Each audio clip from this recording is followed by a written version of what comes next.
right, I'm recording. No one has to remind me. I like to start things on time. I don't want to take any time away from Miss Megan here. So I am just going to start our workshop. So welcome everybody to the Native Plant virtual workshop that we have going on. We really appreciate it. For those who don't know, this was supposed to be a pollinator workshop live and in person in March, but COVID had some other plans, and so we kind of figured that we would end up doing it right before our native plant sale, and that's kind of how this webinar came about, to kind of put them together. So we encompassed it as a whole of native plants, not just pollinators, and did a three-part series. So Megan is going to be one that's starting us off. But before we get to Megan, I wanted to go over a few logistics. First of all, this is hosted by Warwick County Soil and Water Conservation District in Boonville. We have been very, very fortunate to be paired with all of the local districts in our area. Vanderburgh, Posey County, Spencer, Pike and Gibson have been huge contributors to our efforts during this time. But this one is hosted by Warwick County, and so depending on where you guys are from, this is who's hosting it. So if you aren't from Warwick County, we welcome you and thank you for hearing about it. So we want to just get some logistics down. I'm sure you guys have heard about some Zoom meeting things, but just to cover a few bases, this is the general screen that you should be seeing. And we're going to kind of talk about the toolbox at the very bottom. So it should look something like this. To save on some bandwidth, well, first of all, actually, if you haven't been able to figure out audio or anything, it should look like this where I'm circling to join audio. And so you can be sure to click that, and you can do it on a phone or computer, and then it should show a microphone. If you don't mind putting yourself on mute, when you are on mute, it should have a line through it down here at the bottom. This just helps with any extra kind of background noise or static and things like that. So if you aren't speaking, please keep that on mute. For instance, whenever I'm done rambling on and Megan starts her wonderful presentation, I will put myself on mute. On top of just putting yourself on mute, to save with bandwidth, and if you have poor internet, kind of saving the video. So if you turn off your video, which I think most of you have already done, just be sure it has a line through it. And again, I'll be doing the same thing once Megan starts speaking for us. And then also we have a chat box. This is where we try to get as much interaction as possible. So whenever you guys have any question at all, if you're like me, you forget your questions if you don't ask them immediately. So don't hold back, but please just type them in the chat box. And then what I'll be doing is I'll be facilitating those questions to Megan or whoever they're for, after, if there's any stop for questions, or most likely at the end of the presentation. But feel free to type them in as you think of them, and we'll definitely address them near the end, okay? And then last but certainly not least is the reactions button here. Another fun way to just be interacting with people virtually. So you can do, some fun little things on that. I think there's a thumbs up and a party hat, maybe, I'm not sure, all kinds of different things. So feel free to use those. Give a round of applause. I think there's an applause one when you think something has been good here. So that's what we have. And then lastly, I think, and then leaving the red button on the right that says end. Don't press that unless you plan on ending your time here with us. So hopefully you guys wait until the very end to press that button. But if you have to go or something, that is where you can exit. All right, so without further ado, I'm going to share a little bit about Megan Ritter-Scamp. Megan is the invasive species technician for 5 of the Southwest counties in Indiana. Tell me if I'm correct, Megan. It's Warwick, Vanderburgh, Posey, Pike and Gibson. Yes. All right, all right. I think that's the first time I've ever gotten all of them. So she is a very busy woman. She's worked for the Soil and Water Conservation District for 2 years, providing education and technical assistance on invasive terrestrial plants. Megan has a degree in environmental science from USI and has participated in numerous research projects ranging from bluebird population monitoring to trace element soil contamination. Megan has been a huge contributor here in our region. I've asked her several questions throughout my time being down in Southern Indiana, and she's basically been able to answer all of them. So she's been an amazing resource for us, and I really appreciate her time with the Soil and Water Conservation District. Unfortunately, she won't be working with the SWCD. Her grant is ending in December, but I do, and I am confident that she will be around, very, very involved in the environmental work in the area. So I know if you ever have questions or want a reliable resource, Megan is your woman. So without further ado, Megan, take it away. All right. If you'll stop sharing your screen, I can share mine. Perfect. All right. All right. Well, thank you for that wonderful introduction, Shelby. Let me get my screen here. And you guys are here to learn about why native plants are important. So I'm the invasive species technician for soil and water. So I focus a lot of my work on invasive plants particularly. But the other side of invasive is native. And part of the argument against invasive plants is absolutely a promotion of native plants. And the reason why native plants are so important and so vital is because they are part of our ecosystem. They are an essential part of our ecosystem. And in order to fully understand how they fit into our ecosystem and why they are so important, we kind of have to have a lesson on ecology. So we're going to cover a lot of ecological terms and concepts here. And at times I will admit that it's going to seem like I'm getting completely off track, but I will do my best to bring it all back together and hopefully make a solid argument for why we should be promoting native plants.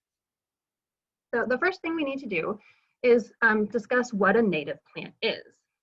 And a native plant is defined as a plant or animal that has evolved in a given place over a period of time sufficient to develop complex and essential relationships with the other physical environment and other organisms. That's the really key part to all of this, is that this is a plant or animal. We're specifically talking about plants. Hold on, I'm trying to mess with my screen here. I shouldn't mess with my screen too much, but there we go. So it's a plant or animal that has been in a given place for a long enough time to develop those symbiotic relationships with all of the other organisms in the environment. These are relationships that take a lot of time to develop. This isn't something that will be developed in a day or a week or a month or a year or a decade or even a century. These things coincide with evolution. It takes thousands of years for those types of relationships to develop. It takes a long time for a species to learn what they can and cannot eat in an environment in particular. The other side of an invasive plant, of a native plant is an invasive plant.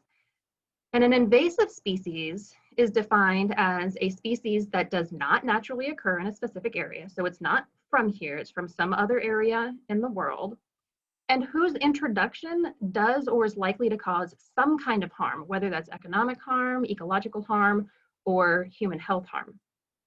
So there's a lot of overlap in what is considered non-native and what is considered invasive and native. So for it to be not native, it's not from here. It has not developed those symbiotic relationships. It provides no real benefit to the ecosystem. And it also doesn't have those checks and balances in place with those other organisms. But in order for a plant to be considered invasive, it also has to cause some sort of harm. So there are lots of non-native plants that are not invasive. They are just not from here. They're fine to have in your garden. Peonies, that's our state flower, Indiana state flower is the peony. It is not from here, it is from Asia. It is just fine to put in your garden. It is not going to cause any problems. It is not going to escape. There are also plenty of native plants that cause harm, but they are from here and they are part of the ecosystem. Think about poison ivy or poison sumac. Those are things that are native to this environment. They're part of this ecosystem. They provide benefit to other organisms, but you probably don't want them growing in your yard. They're going to cause a nasty rash if you touch them. It's where the two of them overlap that things become invasive. Here in Indiana, we have about 2,800 different plant species. And of those 2,800, almost 700 of them are considered non-native. Of those non-native plants, those 685, 120 of them are considered invasive here in Indiana. The problem is that 4% about of the plant population is taking up a lot more than 4% of the environment. So these invasive plants become very, very difficult. So some of the common invasive plants, and I promise this isn't going to be a lot about invasives, but we just have to cover some of it. Some of the common invasive plants that we put in our landscaping in particular are things like burning bush. You can see here on the map different counties that have had known escaped infestations. So not something that somebody planted in their front yard, but when that plant has escaped from that planting and has gone into a natural setting. This is a picture of what it looks like when it escapes. This is a forested area. Obviously in the fall is a great time to identify burning bush. It is considered highly invasive here in Indiana. Another invasive plant that is very common in landscaping is the Japanese barberry. This is a shrub. You can see, again, all of those green dots are counties that they have infestations that have escaped and taken over in natural areas. Japanese barberry forms very, very dense thickets in forested areas. And those very dense thickets, here's a picture of one of it in a forested area. Those dense thickets, they will attract vermin, rats, and mice, and they also attract ticks.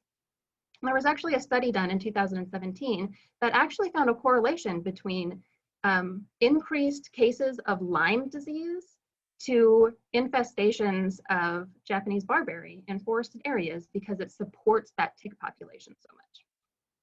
Bad news. Another invasive plant that's very common is the Chinese maidenhair or silvergrass. Very, very common. This one, here's a picture of it in my neighbor's front yard, right across the street from my house. He does know that I use this picture in my presentations, and he has told me that I am welcome to dig it out. I will do that this winter. But you can see the inflorescence on this plant where all of the seeds, that seed head, when it starts to escape, those seeds can spread very, very quickly. Here's a picture of it on the side of a highway. And it doesn't take a lot of imagination to see how this keeps spreading down that highway. As traffic goes by, it just carries that seed further and further down the road.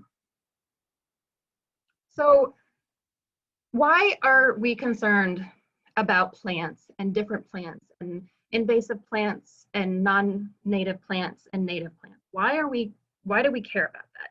Green is good, right? Isn't that what we were taught? That plants are a good thing. Well, they are good until they start to take over.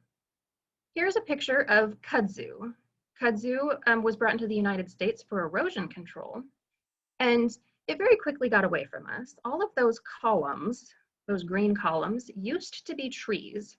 This kudzu has taken over this area, has climbed up those trees and taken over the canopy, and it's slowly moving into that hillside that's in the background.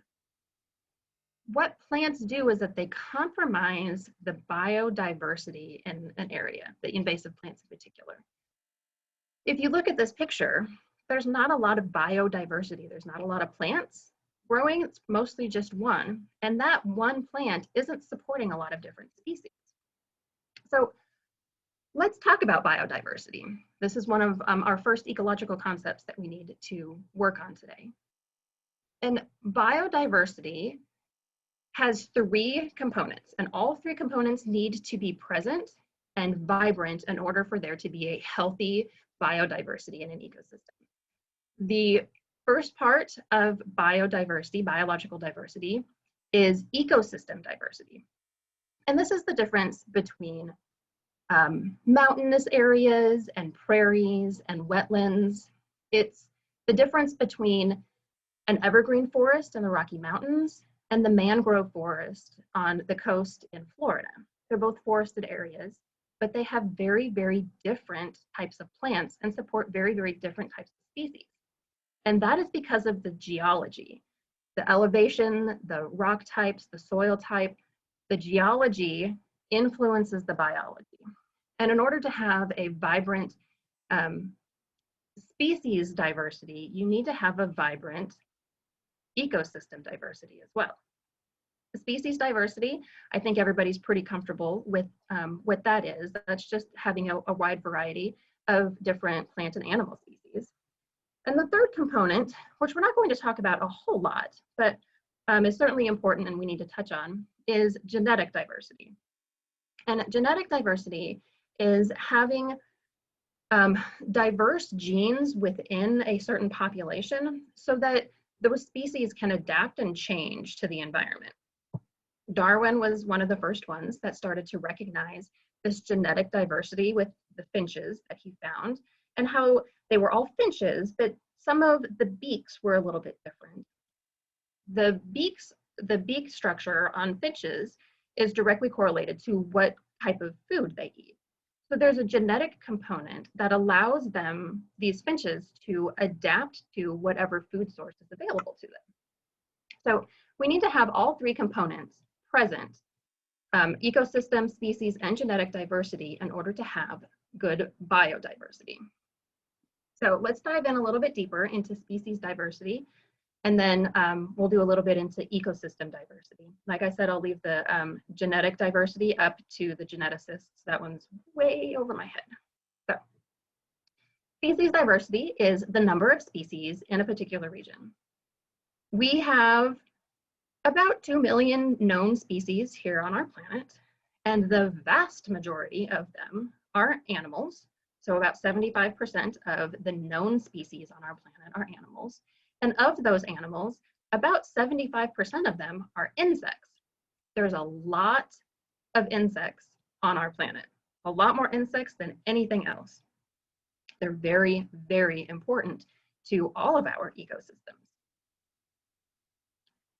But just because they have the largest number doesn't necessarily mean that they are the most important. What is most important for the insects is that they have a food source. So our next concept that we're going to touch on is trophic levels for our species. Trophic levels are sort of the food chain, but it's really trapping the energy that comes from our sun. The sun is the primary source of energy on our planet. It is part of the electromagnetic spectrum. I say this because I am schooling my son at home and he's in 5th grade and we were just learning about the electromagnetic spectrum. So the sunlight is our electromagnetic spectrum where we get all of our energy from. But we need to have the plants or our primary producers as the top layer of our trophic levels, because they are the ones, the only ones, that are able to trap all of the sun's energy in the plant through photosynthesis. The second trophic layer are the primary consumers, the herbivores, the insects. These are the species that eat the primary producers. And then the third trophic level is the secondary consumers, the predators, the species that eat the herbivores that eat the plants. So plants are really the most important species that we have on this planet because the plants provide the energy for all of the other species on our planet. We need to have plants so that we can support the other species. Plants are not optional. Plants are essential to our world. They produce all of the oxygen that we need to breathe. They are the primary food and energy source for all of life, like I just discussed. They're also essential in filtering water through our water systems, through groundwater in particular. And they take in carbon dioxide, which is essential to combat climate change. So we need to dive into another concept about species diversity. These plants and animals, they fall into two basic categories for their niches or their resource needs. There are generalists and there are specialists. Specialists have very small niches. They have just a few resources that they're really, really good at using. They specialize in utilizing those few resources. Generalists, on the other hand, have a very large niche. They are able to use lots of different resources. So to make this easier to understand, we have our panda here. Pandas live in a very particular spot on this planet. They only live in 3 remote mountain provinces in China, and their primary food source is bamboo. They consume, their diet is 95% bamboo. They do eat a few berries and a few bugs here and there, but it's primarily bamboo. They have a very, very small niche. They live in a very, very small area and they only eat one food source primarily. Pandas are specialists. On the other hand, we have the trash panda, or the raccoon, as some of you call it. Raccoons live everywhere, and raccoons eat everything. Raccoons are generalists. And this is important when we start talking about the species that we have on our planet. We talked before that the #1 species, as far as numbers, are insects. Most insects are specialists. They have host plants. They have plants that they need, a particular plant that they need for some point in their life cycle. I'm going to refer to the monarch butterfly a lot because it's a great example.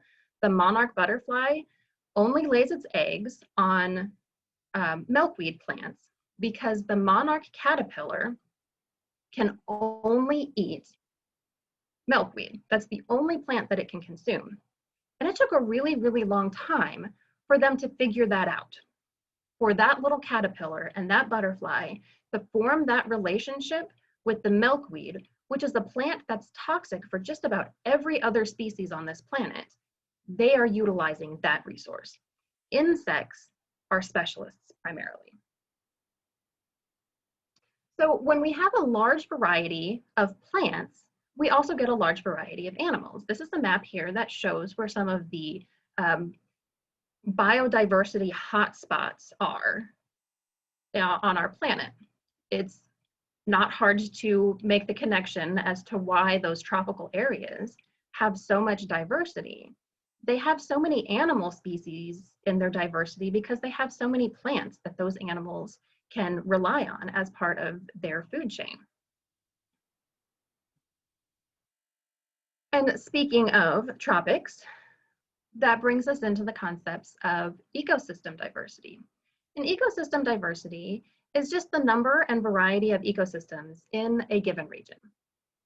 So in North America, I'm going to say the EPA, let me change that. The EPA has designated 15 level 1 ecoregions and 50 level 2 ecoregions.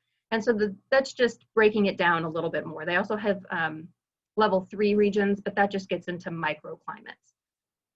So we have 50 ecoregions here in North America, ranging from the Arctics in Alaska and Canada, and tropical areas down in Florida, deserts in the west, evergreen forests, and plains and highlands and lowlands and prairies and marine coasts. We have a very, very diverse ecosystem in North America. I'm going to highlight some of our national parks just because they are fantastic resources. They are maybe our most vital resource here in this country, that and our public library system, but that's a whole nother conversation. So if we look at some of the different ecoregions that we have, Glacier National Park is designated a 6.2 ecoregion, which is Western Mountain Range. Glacier National Park has evergreen trees and shrubs and mosses and ferns and wildflowers that support different amphibian species and 71 mammal species and 276 bird species. And on their webpage, they specifically say it is nearly impossible to know how many species of insects live in Glacier when a single rotting log alone could host thousands. So they have thousands and thousands of different insect species that live in Glacier National Park. Glacier National Park is a very, very different ecosystem than the Everglades down in Florida. The Everglades are designated a 15.4 ecoregion. It's named the Everglades. They got very creative there. The Everglades have a very wide variety of different plants, very different from the plants that are growing in the Rocky Mountains and in Glacier National Park. Bromeliads and succulents and cactus and grasses and lichens and orchids and aquatic plants that support mammals and birds and fish and insect and frog and toad species by the hundreds. Very, very diverse ecosystem. But again, very different than another ecosystem that we have here in the United States, that is the cold deserts that we find in Arches National Park. We often think that this doesn't have a lot of vegetation in this area, but it has a lot of vegetation. They have mosses and grasses and shrubs and juniper trees and wildflowers and cacti and yuccas that support birds and mammals and lizards and snakes that occupy. So all of these species, and the plant species and the animal species, are very diverse because of the ecosystem. The ecosystem is influenced by the geology, and the geology is influenced by the biology. It's all connected together.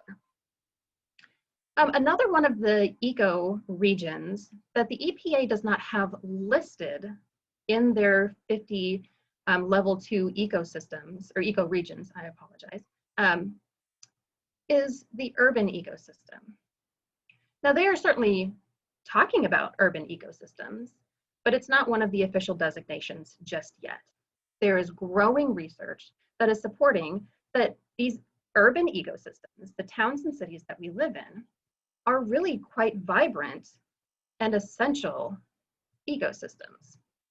So here's a map of some urbanization here in this country.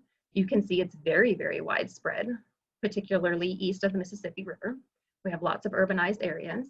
And in those urbanized ecosystems, there are natural resources that not only do we humans take advantage of, but lots of different species take advantage of as well. There's trees and lakes and rivers and yards and green spaces like parks that we have in our cities. Here's a couple of examples. This is University of Evansville, here in Evansville. Excuse me. Green space, there's trees, there's flowers, there's grasses. This other picture is Johnson Square in Boonville. Again, grasses and trees and shrubs and flowers. But we also have lawns. A 2005 study found that the US has more than 4 million acres of lawn, and it's predicted to double in the next 30 years. Urban landscapes are part of our ecosystem. It is part of that ecosystem diversity. It's just as important as the Western Mountain Range ecoregion or the cold desert ecoregion or any of the other ecoregions.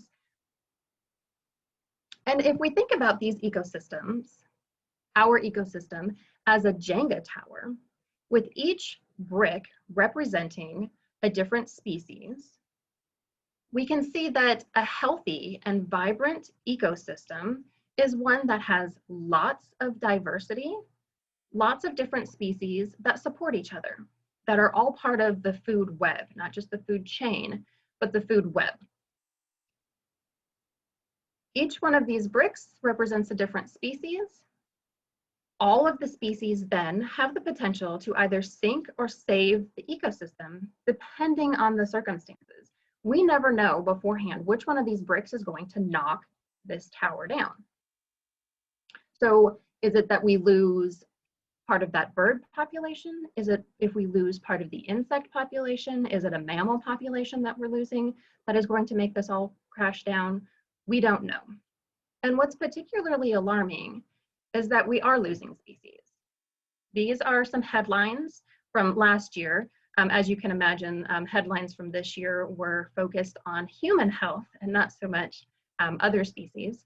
But September 2019, North America has lost 3 billion birds.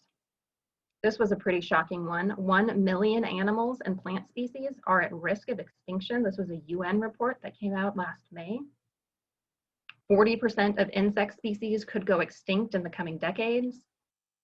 We are in the middle of a hyper-alarming decline of species. In the last 40 to 50 years, so essentially all of our lifetimes, we have seen a 76% decline in flying insect population and a 50% decline in migratory bird populations. That's alarming. There are a lot of species that we're losing. So why are we losing these species? The primary reason why we are losing species is because of habitat and resource loss. Essentially, we paved paradise and we put up a parking lot. Didn't Joni Mitchell say it the best? Urbanization and deforestation have compromised the habitat and resources that other species need. We, humans, have done this. We are contributing to the 6th mass extinction that our planet has seen. We're right in the middle of it right now. There have been 5 previous extinctions, and we are experiencing the 6th. It's also, we're losing habitat and resources to climate change, which again is driven by human activities. So how many Jenga bricks can we lose before our ecosystem, our global ecosystem, collapses? And how can we change this trajectory? I don't know the answer to the first one about how many species we can lose, but I do know the answer on how we can change the trajectory. This is a quote from Doug Tallamy, and I'll talk about his book at the end a little bit. But I really liked this quote. He said, occasionally we encounter a concept that is so obvious and so intuitive that we have never thought to articulate it. It was so close to our noses that we couldn't see it, and it was so entangled in our everyday experiences that we didn't recognize it. The answer to how we can change this is so obvious. Here's what we know. We are losing species because we are losing habitat. If we don't have habitat for plants, we don't have habitat for insects, and we don't have habitat for other animals. We looked at that trophic system. We need to have the plants that will feed the animals that will feed the animals. We also know that insects are specialists, that enormous 76%, 75% of the animal population are insects. They are specialists. They need native plants. They have developed those relationships with those native plants. So we're talking about the top 2 trophic levels and the largest species group. So we have plants and primary consumers, and then insects as our largest species group. And when we don't have the native plants that support the native insects, we start to have this cascade of effects all the way through that food system, that food web. It starts affecting all of the other species around. We also know that species are utilizing our urban ecosystems, maybe out of necessity, but they are still using them. And if we create these urban spaces, we can change these urban spaces. So the simplest solution to change the trajectory that we are currently on is a concept of restoration ecology. We need to change the ecology of the one place that we have the most control of in our urban ecosystems.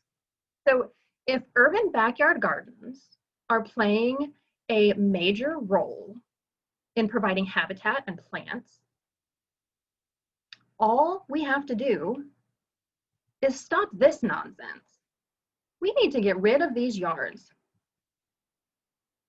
This grass looks very similar to me to that picture of kudzu that we saw that had taken over an area and had no biodiversity.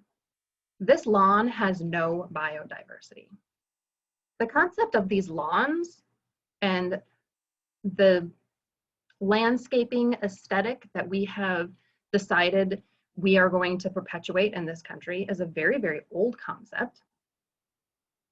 It is something from the 18th century, and it was a way of the wealthy to show that they were in control of the environment, that they could wipe everything out and have everything mowed close and everything straight lined. They were in control of this. We don't live in that world anymore. We do not need to control the environment. We need to be part of the environment. So instead of growing lawns, we need to grow food. And when I talk about food, I'm not saying cucumbers and tomatoes, although absolutely, that's a wonderful thing to grow in your backyard. But we need to provide food for all of the other species in our environment as well, not just us. We have to provide that native food for the native species. So if there is something that is eating the plants in your garden, we get phone calls a lot during the summer, us in natural resources, saying, oh, well, I've got this pest that's eating my garden, or can you tell me what's eating this? How do I treat this? If something is eating your garden, congratulations. You are part of the ecosystem. That's a good thing. Now, I'm not saying that you need to let those hornworms decimate your tomato crop, but at least you know you are part of that system. So if you build a native ecosystem, the native plants and animals will be drawn to that area. We need to welcome nature back into our yards. And if we do that by using alternative plants that are not, that are from this area, that are native, not the invasives, not the non-natives. You see what we did there? Altered natives, haha. We can still get the same desirable features. We can get those beautiful blooms. We can get ground covers and privacy and have those beautiful fall and winter colors. Think about Brown County. We have people that come from the entire Midwest area that travel to Brown County in the fall just for that beautiful color that they get up there. Those are all native plants. Indiana has beautiful, amazing plants that we should be utilizing in our landscaping. And if we use the native plants in our landscaping and we change some of those urban green spaces so that they support the ecosystems, we're going to support wildlife. We need to feed the insects and feed the birds. These plants are easier to care for. Again, they have been here for thousands of years. They have developed relationships with the ecosystem and the other organisms in this area. They are more drought tolerant. They actually enjoy that September gets no rain in southern Indiana. They're used to it. That's part of their cycle. So they're easier to care for. They don't need fertilizing. And you won't ever have to worry about me coming to your house and say, oh, by the way, that's invasive. You know that Bradford pear tree that you planted 15 years ago? It's gotta go. It's a terrible plant. And so is that burning bush. It's gotta go. Because if they are native, they're part of this ecosystem. They will always belong here. So we'll take a look at some of the native plants that we have in this area that are great for supporting insects and birds and other wildlife. Coneflowers, beautiful, beautiful summer plants. They support dozens of butterfly and moth species. Milkweed, we talked about milkweed and its connection to monarch butterflies and how it is the essential food source for the monarch caterpillar, but it also supports 11 other butterfly and moth species, as well as providing nectar and insects for birds. Native vines like the passion flower and the woolly Dutchman pipe and crossvine, these are host plants for butterflies and moths. Native shrubs like dogwoods and buttonbush and viburnums that support dozens of different butterfly and moth species and provide food for birds. Those are just a couple of the examples. There are many, many examples of different plants that we have in this area that are good for the environment that we can start putting in our landscaping to change how these urban spaces are interacting with the species, because those species need us to change and adapt for their survival and for our survival. If you are interested in some more of this type of information, I suggest one or both of these books.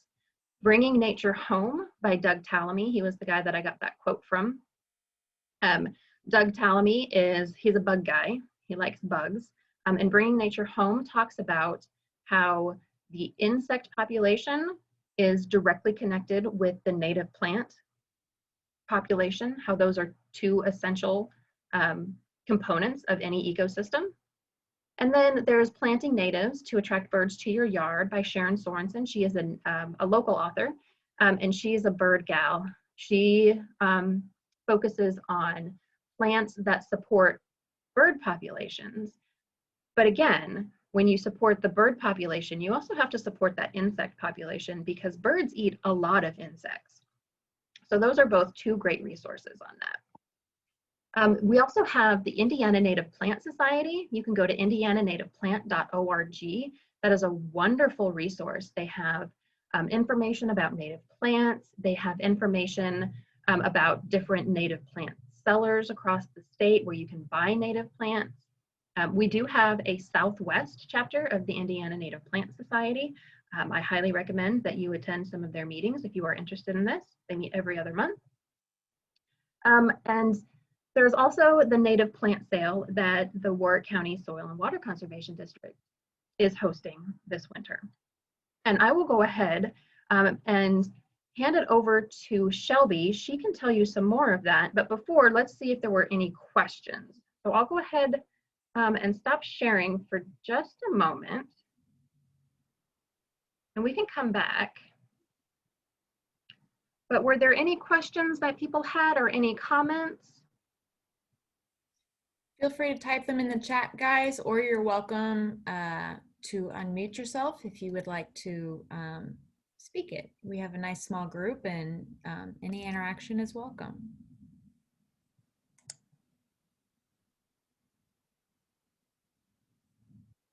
Let's see, I'm gonna start sharing. All right.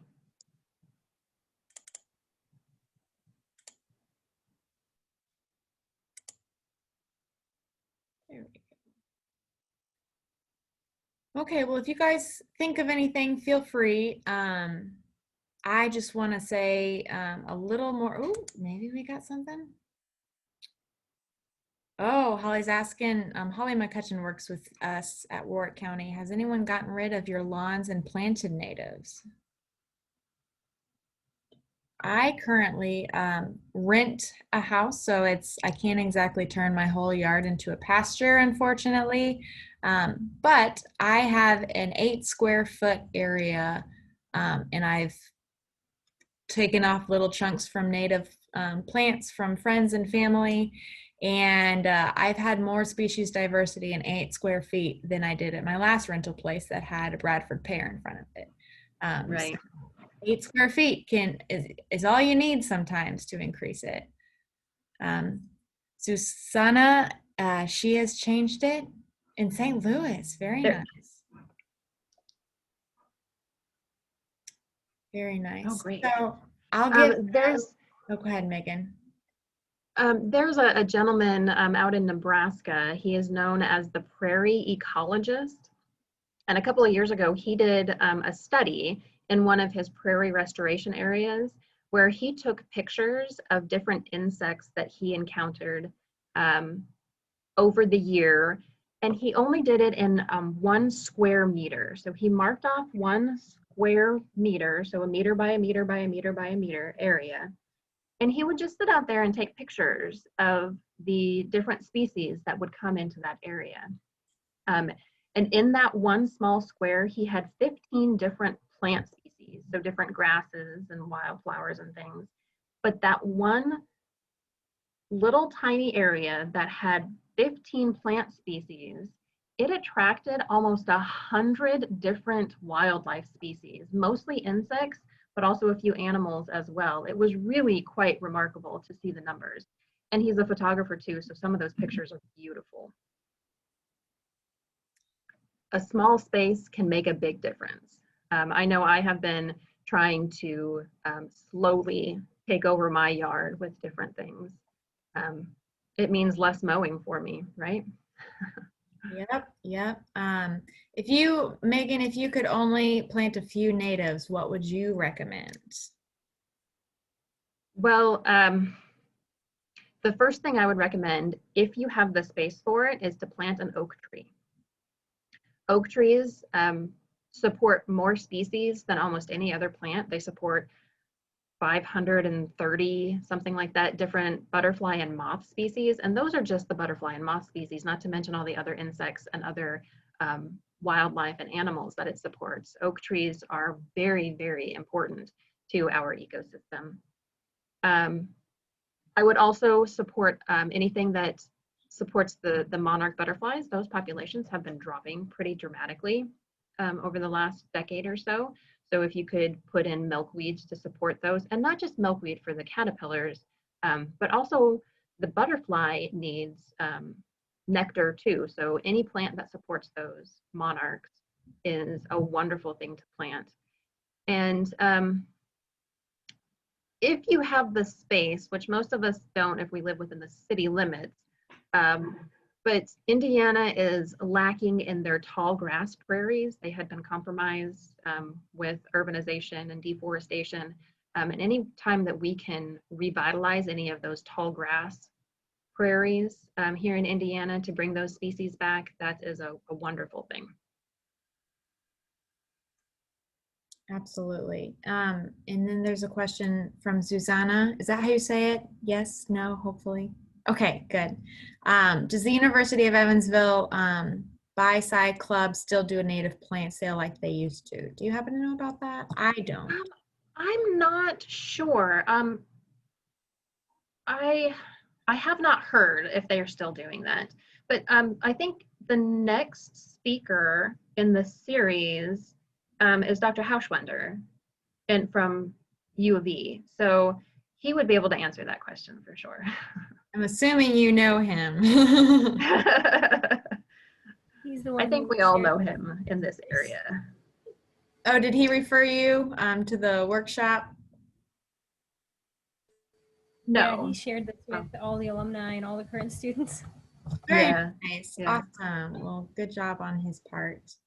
I will do a quick plug. If you have any more questions, please type them in and we can ask Megan while we have her with us. Quick plug for our native plant sale. Thank you for already starting it, Megan. Is really, really simple. It seems like a strange time of year to do a native plant sale. I get that. I totally understand. But what we're actually doing is Will Drews in Knox County is actually planting these based on what people order and request. And so he plants them from seeds or itty bitty seedlings, and then we grow them and develop them from there. So we are making these customized orders based on what people would like. And so the ordering starts now so we can get them in the greenhouse sooner rather than later. And then there will be a pickup date later in May where your orders will be in. So try to think ahead of time. If you want to make this a Christmas present, that would be awesome. It's still a great time, because you'd get the plants in May. If you want to do it for Mother's Day or something like that, you're always welcome to. We are here to help you guys plan. That's part of what this plant workshop is for, is to help kind of get those gears turning in your head of strategizing what you might want. We do offer, SWCDs offer free site visits. So if you're in Warwick County, you can contact myself or anybody in our office like Holly McCutcheon, who's on our call. And so you can always get a free site visit as far as strategizing what kind of area could be good, what kind of species, et cetera, et cetera. And I know Vanderburgh County and them, any local SWCD offers free site visits. So depending on where you're located and which county you're in, you can just give them a call and ask. Our order forms and kind of our catalog of what options we do have for sale for the native plant sale are on our website. And you can download the order form today or anytime. It's warwickswcd.com is the website, or you're welcome to email me or call me, whatever you guys would like to do. Let's see. Will the meeting slides and recording be available to us from Scott? Yes, they will, Scott. So I will send this out once it gets basically converted to a file. I'll send it off to you guys, not only for you guys attending the live version, so you guys get a bonus of being entered again into our drawing for a free rain barrel. So the more sessions that you attend live, the more times your name will get in a drawing. But for those who couldn't attend it, which is actually several of our participants couldn't come to the live version, but they registered, you will get the recorded version. So you will get a follow-up email with that. Feel free to send it off to anybody else. Feel free to have them register for the other two. So whenever you guys did register, it automatically signed you up for the next two native plant workshops, both one next week and then the following Tuesday after that. So you're automatically signed up for that, and you'd get all of the recordings for those webinars as well. And yes, that's a great idea, Holly. Yeah, I'll send out the flyer to you guys as well with the recording. Scott, were you asking possibly about having access to Megan's PowerPoint, or were you just wanting the recording? Let's see.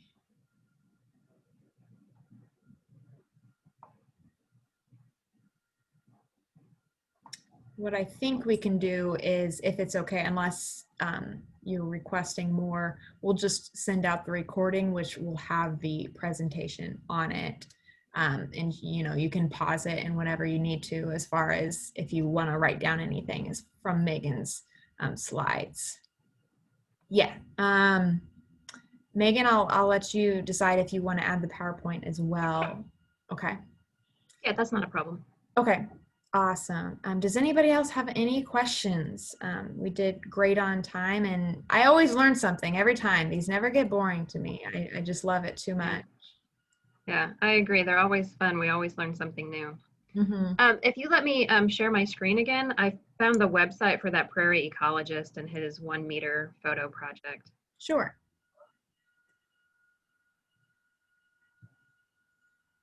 All right.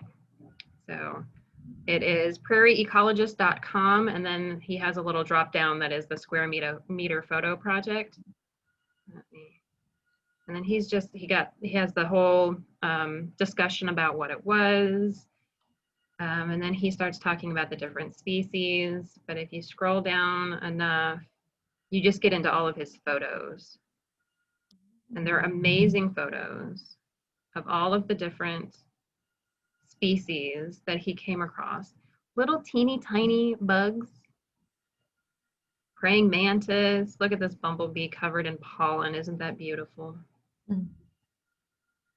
Spiders, tree frogs. So if you're interested in this project, I thought it was really cool. I was really fascinated by it. I might So have to I'll do that stop. myself. That's my plug for somebody else. Love it. Well, that concludes our workshop, part 1 of 3. We hope to see you guys at the next 2.